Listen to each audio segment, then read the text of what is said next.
روز ISPR جو ہے یہ پریس ریلیز جاری کر دیتا ہے جس کے اندر فوج میں ہونے والے تقرر و تبادلوں کی تفصیل ہوتی ہے، اور اسی پریس ریلیز کے اندر تھوڑے عرصے کے بعد ایک اور جو ریلیز آتی ہے اس میں جو کور کمانڈر کراچی ہیں نوید احمد انجم صاحب، ان کو بطور DG ISI ان کی تقرری کا اعلان کر دیا جاتا ہے۔ اب یہاں پر آ کے صورتحال کے اندر چینج آتی ہے، ایک کنفیوژن کی سٹیٹ ڈیولپ ہوتی ہے، کیونکہ وزیر اعظم آفس کی طرف سے اس حوالے سے کوئی نوٹیفیکیشن جاری نہیں کیا گیا جو ماضی میں اطلاعات کے مطابق ایسے نوٹیفیکیشن جاری کیے جاتے تھے۔ اب اس کے بعد ہو جاتی ہے خاموشی، اور اس کے بعد اسلام آباد کے اندر کھلبلی مچ جاتی ہے، ادھر ادھر کے دورے شروع ہو جاتے ہیں، کوئی وزراء متحرک ہو جاتے ہیں، کچھ اور شخصیات متحرک ہو جاتی ہیں، اور پھر 6 دن کے ایک طویل تگ و دو کے بعد دونوں شخصیات ایک جگہ پر اکٹھی ہوتی ہیں اور ملاقات کرتی ہیں، اور اس ملاقات کے نتیجے میں کوئی واضح اور دو ٹوک اعلان سامنے نہیں آتا۔ یہ نہیں کہا جاتا کہ جناب ندیم احمد انجم صاحب DG ISI ہوں گے یا کوئی اور DG ISI ہوگا، اس قسم کا کوئی بیان سامنے نہیں آتا۔ جو بیان سامنے آتا ہے وہ میں نے آپ کو بتایا کہ وہ کنفیوز ہے، اس کے اندر جو بات 2 پوائنٹس، اس کے اندر 3 پوائنٹس اجاگر کیے گئے۔ پہلا پوائنٹ کہ تقرری وزیر اعظم کی اتھارٹی ہے، دوسرا کہ قانونی یعنی کہ اس تعیناتی کے لیے قانونی طریقہ کار اختیار کیا جائے گا، تیسرا نقطہ جو اس میں سامنے آتا ہے وہ یہ ہے کہ وزیر اعظم آفس جو ہے چیف آف آرمی سٹاف کے آفس کا احترام کرے گا، اور چیف آف آرمی سٹاف کا آفس وزیر اعظم کے آفس کا احترام کرے گا۔ اس کے علاوہ باقی تو لفاظی ہے کہ آئیڈیل تعلقات ہیں، سیم پیج ہے وغیرہ وغیرہ، اور دونوں کے درمیان بڑا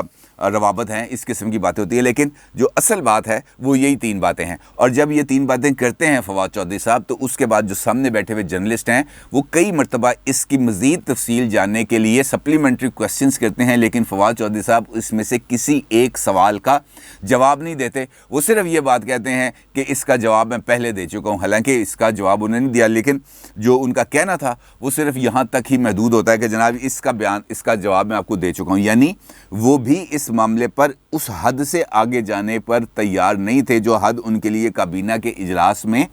طے کر دی گئی تھی۔ اب جہاں تک کابینہ کے اجلاس کا تعلق ہے، وہاں کی بھی صورتحال بڑی پہلی مرتبہ کابینہ کے اجلاس میں یہ جو ڈیڈ لاک ہے یا یہ جو ایک اختلاف ہے، اس کے اوپر بات ہوتی ہے، اور وزیر اعظم وہاں پر ایک خطاب بھی کرتے ہیں۔ خطاب سے مراد یہ ہے کہ اپنا ویو پوائنٹ دیتے ہیں، اور اس ویو پوائنٹ کے اندر ان کا یہ کہنا ہے کہ میں اپنے اختیارات استعمال کروں گا، سرنڈر نہیں کروں گا، اور یہ اختیارات مجھے آئین پاکستان دیتا ہے۔ اور ان کے یہ اس قسم کی گفتگو سن کر سب لوگ حیران رہ جاتے ہیں، ہکا بکا رہ جاتے ہیں کہ یار یہ وزیر اعظم یہ کس قسم کی بات کر رہا ہے، یہ تو سلیکٹڈ ٹائپ کریکٹر ہے، یہ اس قسم کی کیسے باتیں کر رہا ہے۔ لیکن اس کے بعد پھر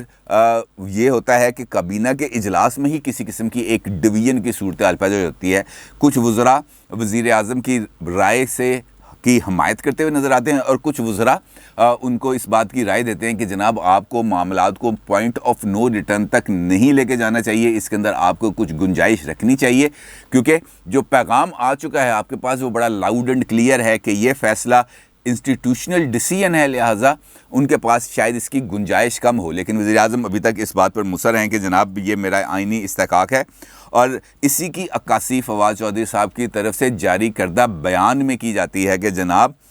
جو اتھارٹی ہے اس اہم عہدے پر تقرری کے لیے وہ وزیر اعظم ہے۔ اب اگر ہم دیکھیں کہ وزیر اعظم اپنی بات پہ قائم رہتے ہیں اور جو انسٹیٹیوشن ہے وہ اپنی بات پہ قائم رہتا ہے، تو جو آگے بڑھنے کا طریقہ کار ہے، جو راستہ ہے، وہ بڑا معدوم ہو جائے گا، بڑا مشکل ہو جائے گا آگے بڑھنا اس ساری صورتحال میں۔ لہٰذا اس کے لیے کوئی نہ کوئی راستہ اختیار کرنا چاہیے، اور اب لچک کا راستہ صرف وزیر اعظم آفس کے پاس ہے، کیونکہ اگر یہ جو تقرری کا جو پریس ریلیز ہے یہ واپس لی جاتی ہے تو یہ بھی بڑی سبکی کی بات ہے، اور اگر پرائم منسٹر آفس اپنے موقف سے پیچھے ہٹتا ہے تو وہاں پہ بھی ایک سبکی کی کیفیت ہوگی۔ لوگ، میرے جیسے لوگ یہی کہیں گے کہ دیکھیں خان صاحب کو اپنا اقتدار عزیز تھا، وہ لیٹ گئے، یعنی کہ اس ایسی صورتحال کے اندر کوئی نہ کوئی راستہ نکالنا یہ بہت امپورٹنٹ ہے، اور دیکھنا یہ ہے کہ کون سا فریق اس کے لیے دوسرے فریق کو راستہ دیتا ہے۔ اور جو میں نے آپ سے پچھلے ویلاگ کے اندر ذکر کیا تھا وہ بات سب سے زیادہ امپورٹنٹ ہے کہ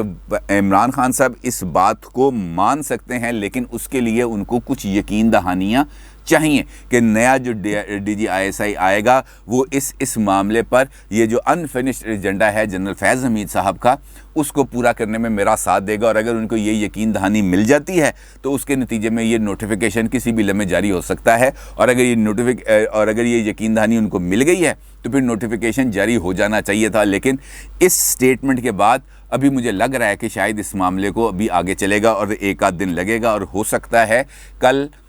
یا کبھی اگلے چند گھنٹوں کے اندر یا کل تک دوسری طرف کا بھی کوئی نہ کوئی موقف سامنے آ جائے، کوئی وضاحتی بیان سامنے آ جائے، کوئی پریس کانفرنس سامنے آ جائے، کچھ اس قسم کا مجھے لگ رہا ہے کہ اب دوسری طرف سے بھی شاید اس معاملے پر کوئی رائے زنی کی جائے، اور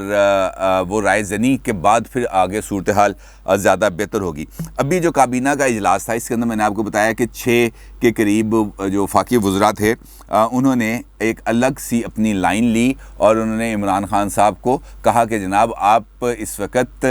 جس جگہ پر موجود ہیں وہاں کا تقاضا یہ ہے کہ اب آپ کو اپنی اتھارٹی کو ایکسرسائز کرنا چاہیے، اور یہ سارے قریبی لوگ ہیں عمران خان صاحب میں، جس میں علی زیدی صاحب بھی شامل ہیں، مراد سعید صاحب کا نام مجھے بتایا گیا، جبکہ دوسری طرف سے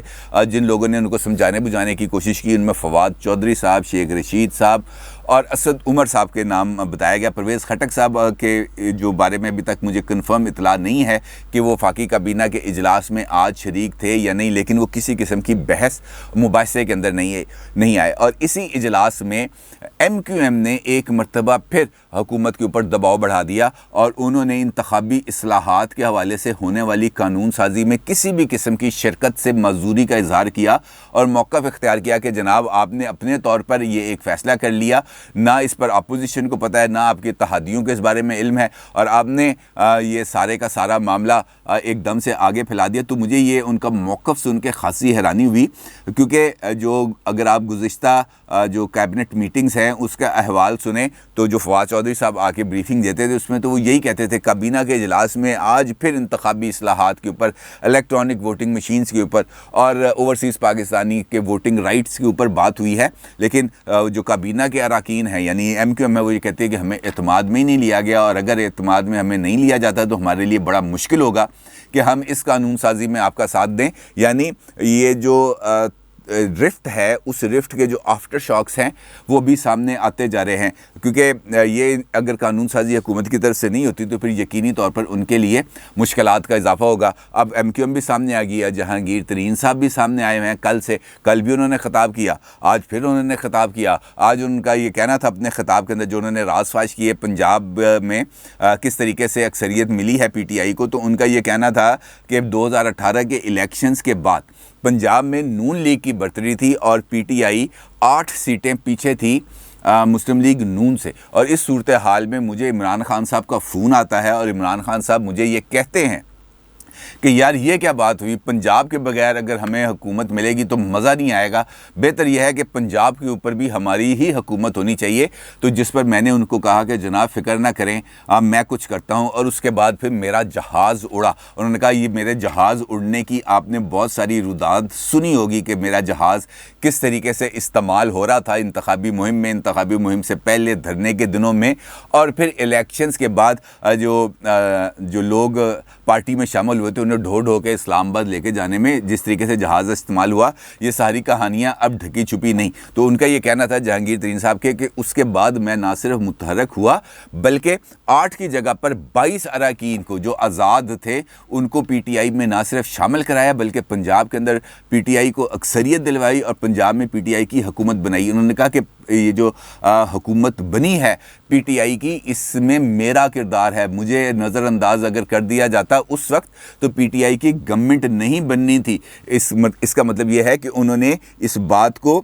ثابت کیا کہ جناب پی ٹی آئی اگر اس وقت کسی مقام پر ہے تو وہ میری وجہ سے ہے، اور اس کے ساتھ ساتھ انہوں نے کہنا تھا کہ اصولی طور پر ہونا تو یہ چاہیے تھا کہ میری قدر کی جاتی، لیکن عمران خان صاحب نے کچھ ایسے لوگوں کو جو سیاسی امور کو نہیں سمجھتے ان کی باتوں میں آ کر مجھے خود سے نہ صرف دور کر دیا بلکہ اس قسم کا تاثر دیا جیسے شاید میں پارٹی سے الگ ہو رہا ہوں، لیکن ایسی کوئی بات نہیں۔ یعنی جہانگیر ترین صاحب بھی منظر عام پر آ گئے، ایم کیو بھی منظر عام پر آ گئی، اور اب دیکھنا یہ ہے کہ جی ڈی اے کب منظر عام پر آئے گی، کیونکہ اب اس کا بھی منظر عام پر آنا بنتا ہے، اور یہ وہ تمام آفٹر شاکس ہیں جو اس ساری صورتحال میں جو 6 اکتوبر سے لے کر 12 اکتوبر کے درمیان ڈیولپ ہوئی ہے، یہ صرف اس کی کا نتیجہ ہے، کیونکہ اس سے پہلے جہانگیر ترین صاحب بھی خاموش تھے، ایم کیو ایم والے لوگ کیبنٹ میٹنگز میں جاتے تھے، ای وی ایمز کے اوپر اور اوورسیز پاکستانیز کی ووٹنگ رائٹ کے اوپر عمران خان صاحب اور دیگر منسٹرز کی بریفنگ سنتے تھے لیکن خاموش رہتے تھے۔ اب سامنے آ گئے ہیں، سب سامنے آ کے اب اپنی رائے زنی کرنا شروع کر رہے ہیں، تو اس کا مطلب یہ ہے